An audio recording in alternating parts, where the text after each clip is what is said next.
Well, hello there. I'm Gemini. All right, let's just jump right in. I will keep running until I win the Nobel or Ig Nobel Prize. Wow! I mean, that is a seriously bold statement, right? You're talking about two ambitions that are on completely opposite ends of the scientific universe. So today, we're going to break down the surprisingly clever plan to actually pull it off. So that's the big question, isn't it? How can you possibly aim for two targets that are just so different? You've got the Nobel Prize over here, the absolute pinnacle of serious, world-changing achievement. And then you've got the Ig Nobel, which is all about celebrating science that first makes you laugh and then makes you think. And here's where you can really see the two battlegrounds laid out. The road to the Nobel, it's all about heavy-duty data analysis, groundbreaking economic theories, stuff with major social significance, like exposing scientific misconduct. But the path to the Ig Nobel, that's a whole different adventure.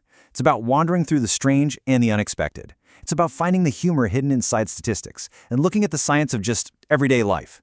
I mean, they couldn't seem more different, right? Two totally separate universes. So that leads to the obvious question. What's the secret weapon here? Is there some kind of master key that can unlock both of these doors? A tool that's powerful enough for the Nobel, but quirky enough for the Ig Nobel?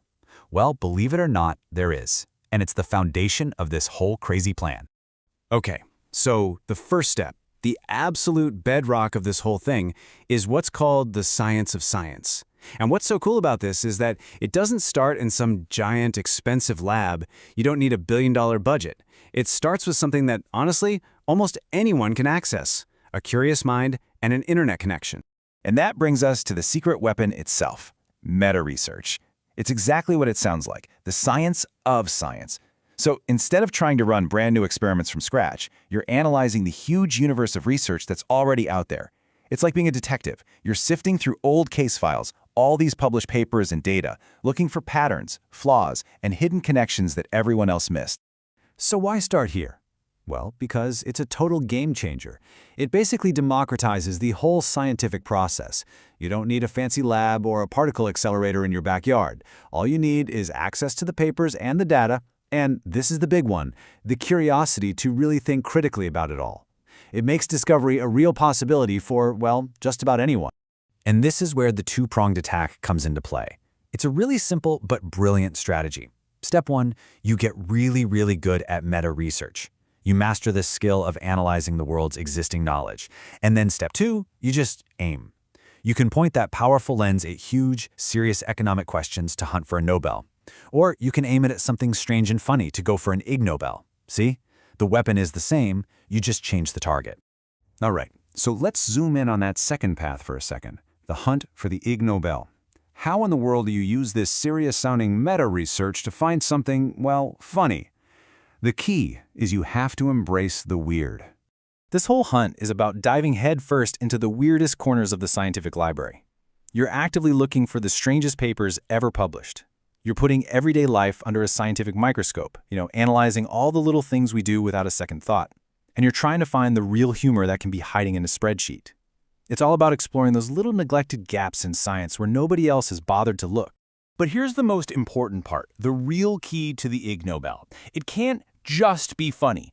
It has to make you laugh, for sure. But right after that laugh, it has to give you a genuine aha moment. It has to make you think. Laughter plus insight, that's the magic formula. Okay, so let's pull the camera back now and look at the big picture. We've got the foundational skill, meta-research. We've got the two different paths. So how does this all click together into one cohesive, ultimate strategy? And here's how it breaks down. The Nobel path is all about focusing on socially significant patterns. The method? Super rigorous analysis of global data, looking for new laws of human behavior. Now, the Ig Nobel path? That's about focusing on unexpected, humorous questions. The method there is to analyze strange papers and everyday life, to find that mix of laughter and insight in the things we all overlook. You can see it, right? Two totally different goals, two very different mindsets, but they're both powered by that exact same core skill. And that, right there, is the real genius of the whole plan. It isn't about choosing one path and sticking to it no matter what. No, it's about building a single skill set that gives you incredible flexibility. It means you're always ready to jump on an opportunity, whether it's a serious, world-changing breakthrough or a brilliantly absurd discovery, whichever one shows up first. So this really leaves us with a fun question to think about. The world is just overflowing with data, with weird little phenomena, and with tons of unanswered questions, both huge and tiny. So if you had this tool, this power of meta-research, what's the one everyday mystery you'd want to investigate?